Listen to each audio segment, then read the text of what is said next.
한 걸음 말씀 묵상에 오신 여러분들을 주님의 이름으로 환영합니다. 오늘 함께 보실 말씀은 로마서 1장 16절 말씀이에요. 같이 읽어보겠습니다. 내가 복음을 부끄러워하지 아니하노니 이 복음은 모든 믿는 자에게 구원을 주시는 하나님의 능력이 됨이라. 먼저는 유대인에게요, 그리고 헬라인에게로다. 아멘. 오늘 함께 읽은 말씀 암송 카드를 다운받기 원하시는 분들은 아래 링크를 통해서 다운받으시기 바랍니다. 제가 이 교회에 와서 3학년, 4학년을 맡았을 때가 있었습니다. 3, 4학년 아이들을 맡았을 때 어떤 아이가 저에게 갑자기 카카오톡을 하나 보내더라고요. 무슨 내용인가 봤더니 사진 한 장을 딱 보내는 거예요. 딱 사진을 봤더니 그 친구가 연예인 정준하 씨하고 같이 사진을 찍었던 거예요. 그리고는 저한테 저 정준하 씨하고 사진 찍었어요, 이렇게 굉장히 자랑을 하더라고요. 저한테 뿐만 아니라 가정에서, 그리고 친구들에게, 그리고 학원에서도 많이 자랑했을 것 같아요. 그 사진을 받고는 그 주에 설교 내용하고 그 사진의 내용하고 좀 많이 겹치는 부분들이 있어서 설교할 때 아이들에게 물어봤던 적이 있습니다. 연예인 만났을 때 이렇게 자랑하는데 너희 만약에 예수님 만난 거 친구들에게 얼만큼 자랑해? 라고 이렇게 물어봤던 적이 있습니다. 오늘 본문은 예수 그리스도와 복음을 자랑한 한 사람이 나옵니다. 그 사람은 바로 사도 바울이죠.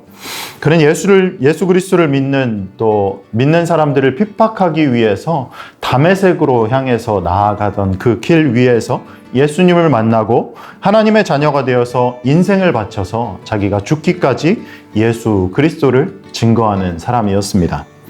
그는 인생을 바쳐서 복음을 자랑했던 이유는 죄로 죽을 수밖에 없었던 자신, 그리고 누구보다도 더 복음을 싫어했던 자신이었지만 하나님의 은혜로 구원받고 하나님의 자녀가 되어 죄 씻음받고 하나님의 자녀가 되었기 때문에 그것이 너무나 기뻐서 자신이 복음을 위해서 자신의 목숨까지도 바쳤던 것입니다. 그러면서 이렇게 얘기하고 있죠. 오늘 본문에서 내가 복음을 부끄러워하지 아니하노니 라고 말하고 있는 것입니다. 전도사로 교회를 처음 지원을 할 때 묻는 게 있습니다. 빠짐없이 묻는 게 있는데 그것은 바로 복음이 무엇입니까? 라는 질문이에요. 이 질문에 굉장히 고민을 많이 하고 대답했던 적이 있습니다. 만약에 여러분 주변에 있는 사람들 중에서 예수 믿지 않는 사람이 여러분들에게 묻는다고 생각해 보세요. 복음이 뭔데 너 그렇게 교회를 열심히 다니는 거야? 라고 물을 때 복음이 뭡니까? 라는 질문에 여러분들은 어떻게 대답하시겠습니까? 사도 바울은 이 복음은 모든 믿는 자들에게 구원을 주시는 하나님의 능력이 된다라고 이야기하고 있는데, 하나님의 능력이 된다? 하나님의 능력이 뭘까요? 그것에 대한 힌트가 고린도전서 1장 18절에서 나타납니다. 십자가의 도가 멸망하는 자에게는 미련한 것이요 구원을 받는 우리에게는 하나님의 능력이라 라고 말하고 있죠.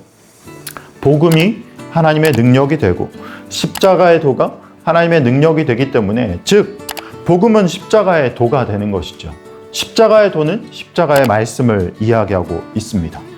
모든 사람이 죄를 범하여 하나님의 영광에 이르지 못하는 상황에서 하나님이 세상을 이처럼 사랑하사 독생자를 주심으로 말미암아 피 흘리시고 죽으심으로 우리의 죄가 사함받고 믿음으로 말미암아 구원받는 것, 이것이 바로 복음이다라는 것이죠. 하지만 이 복음은 놀라운 특징이 있습니다. 같은 복음임에도 믿는 자에게는 하나님의 능력이 되지만 멸망하는 자라고 말씀하고 있는 믿지 않는 자들에게는 미련한 것이 된다라는 것이죠. 여러분들에게 이 복음은 능력이 되십니까? 아니면 미련한 것이 되십니까? 요한복음에서 침례 요한은 예수님을 바라보면서 이렇게 얘기합니다. 보라, 세상 죄를 지고 가는 하나님의 어린 양이다 라고 말하고 있습니다. 예수님의 십자가 사건은 유대인들만 위한 것이 아니라 예수님을 믿는 모든 사람들을 위한 사건이다라는 것이죠. 이 복음으로 말미암아 우리가 구원을 받았습니다. 구원받은 우리의 삶 가운데서 나에게 믿음 주시고 구원해 주심에 하나님께 감사하고, 주변에 하나님을 믿지 않고 미련한 길로, 죄악된 길로, 사망의 길로 향해 나가는 많은 이들에게 사도 바울과 같이 담대하게 복음을 증거하시며 살아나가시는 여러분들이 되시기를 주님의 이름으로 축원합니다. 오늘 말씀이 좋으셨다면 말씀을 다른 이들에게 증거해 주셨으면 좋겠습니다. 사망의 길로 나아가는 자, 미련한 길로 나아가는 자들에게 예수 그리스도의 말씀을 증거하시고 전해주시기 바랍니다. 또한 구독과 좋아요 그리고 알람 설정을 부탁드립니다.